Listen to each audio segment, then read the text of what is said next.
So we've been steaming for about an hour, so a little over an hour and 15 minutes.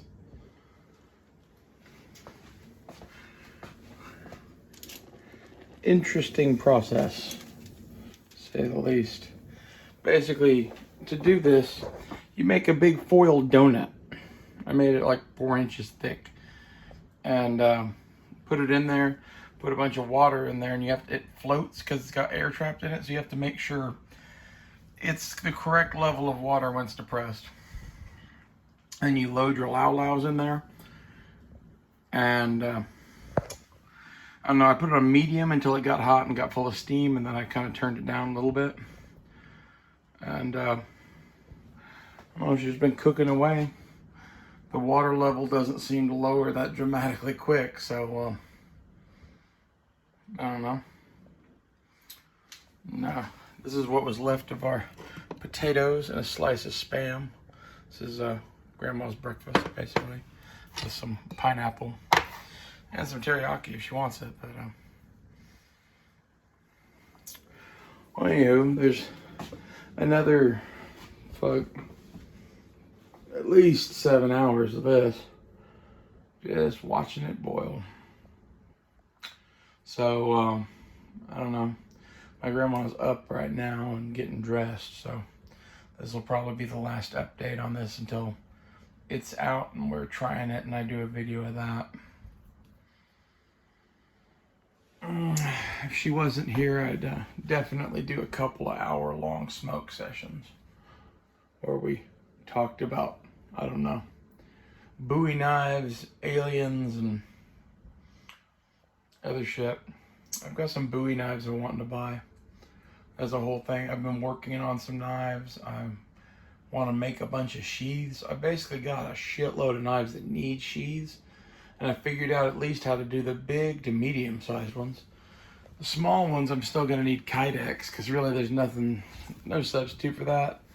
But I think I could probably do some basic bitch Kydex if I got a foam pad at Walmart.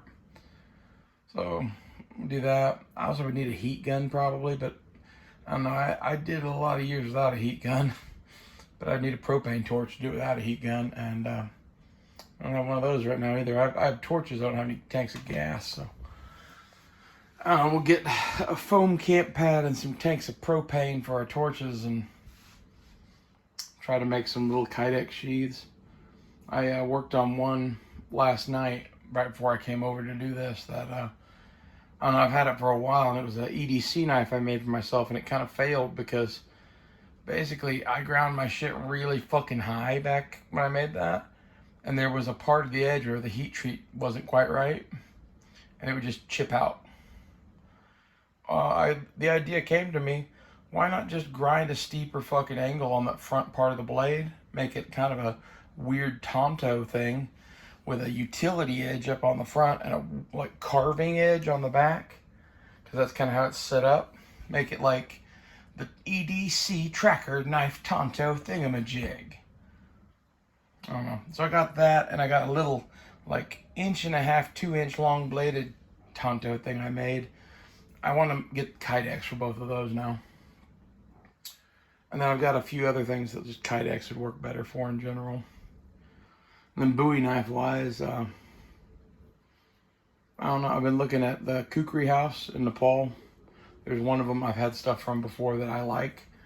And I was thinking about ordering, I don't know, at least a couple of things that I like from there. Because basically the shipping is $45 for one thing, or like $50 for two, or like $60 for three.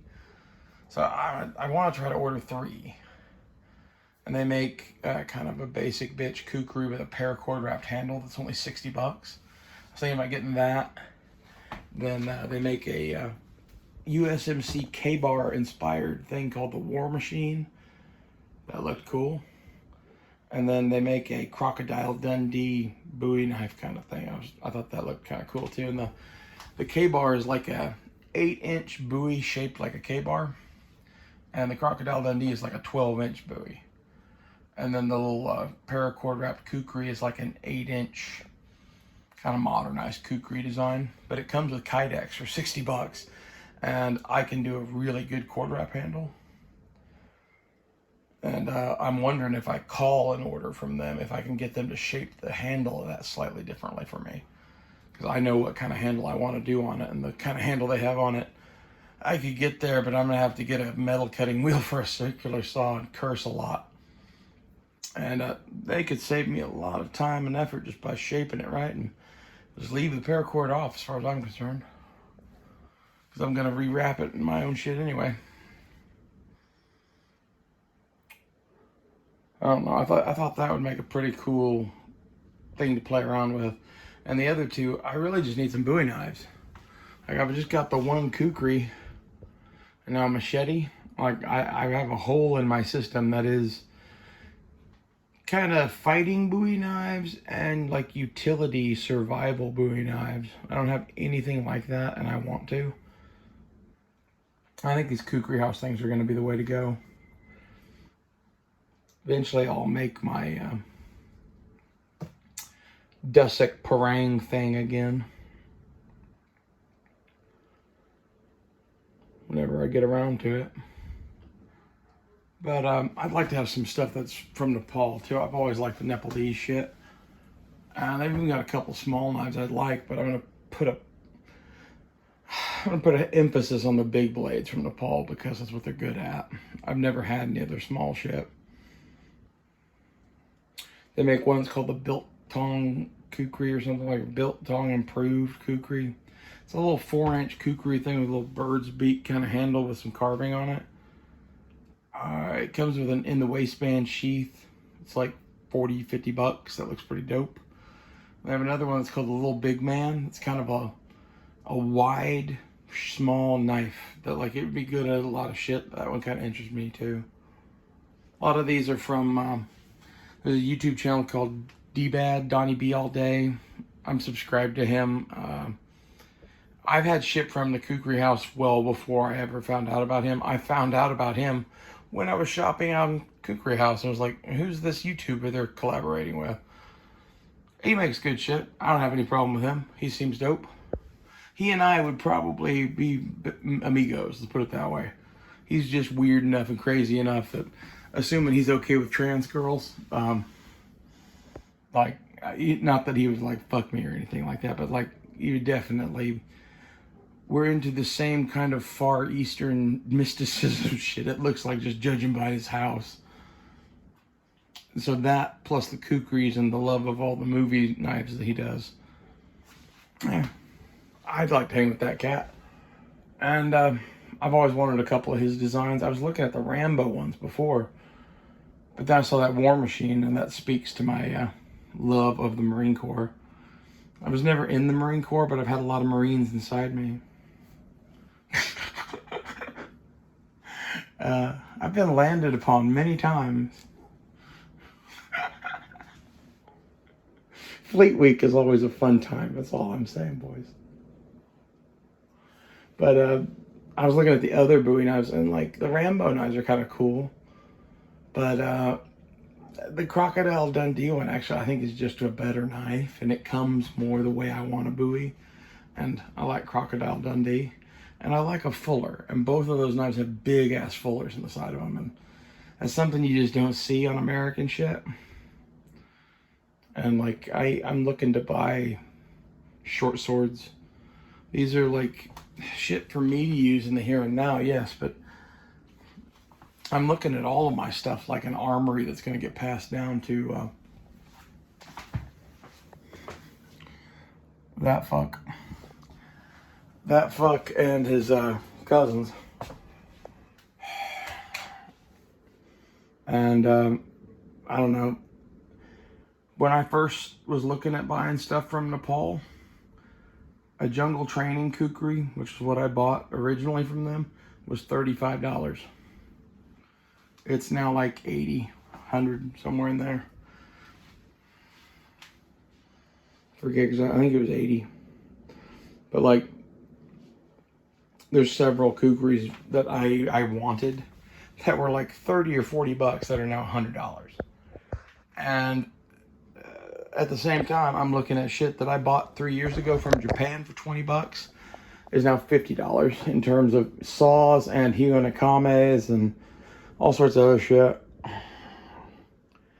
Makes me realize anything foreign made that I want to pass on, especially, I'm getting now. Well, the getting's good. I think it's only getting worse. And eventually, Japan is going to end up being one of those that their shit's going to be worth a fortune. Because our money's not going to be worth dick. And Nepal probably won't be that bad, but the Nepalese kukris are worth what they're worth. Like, they're a quality item. They're renowned around the world. They command a price, and that price is roughly $100 US right now. What happens when a US dollar is worth 1/1000th of what it is currently?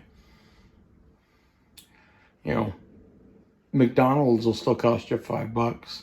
Maybe you'll be able to get a buck knife for $50 still. But the Nepalese kukri that you used to be able to get for $40 is gonna be $4,000. That's the future I see in a lot of that shit.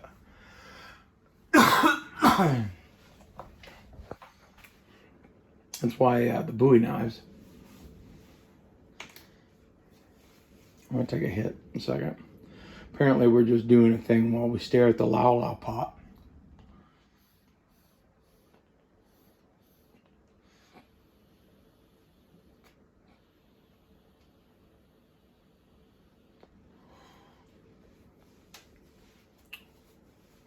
It could be a whole new thing for us. We just stare at the pot while it cooks and talk. We smoke pot while we stare at the pot. Potception. Anyway, I have more stuff from Japan I definitely want to get. Hiyo Nakames I'm going to order a fuck ton of.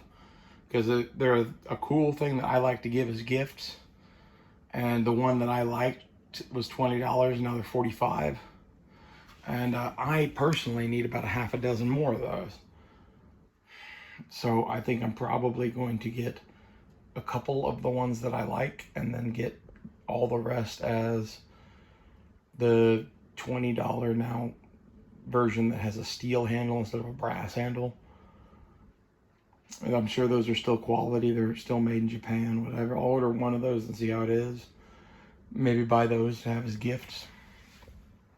Sorry, people, but I need at least a couple more of the brass ones just for myself. It was one of those things I was like, I like that. I'll get another one soon. And I've done that for 3 years now. And the price is more than doubled. This is where, I don't know, I've been saying shit about this kind of stuff on this channel. Oh, for like 3 or 4 years now. You go back and look at my prepping videos from 2021 or 2022, whenever that was, when I first started making those videos for you guys. I was saying back then that basically silver was going to go through the roof and inflation was going to go crazy and the price of manufactured goods was going to go nuts. So get a stack of silver, get a stack of gold, and buy everything that you think you might ever need manufactured good wise. That's knives, watches, pots, pans, you know, cars, TVs, DVD players, Nintendos, whatever it is you think you might need, buy it. If it's a thing made by other people, it is likely to go up in price, if not be a thing anymore, depending on how bad the world gets.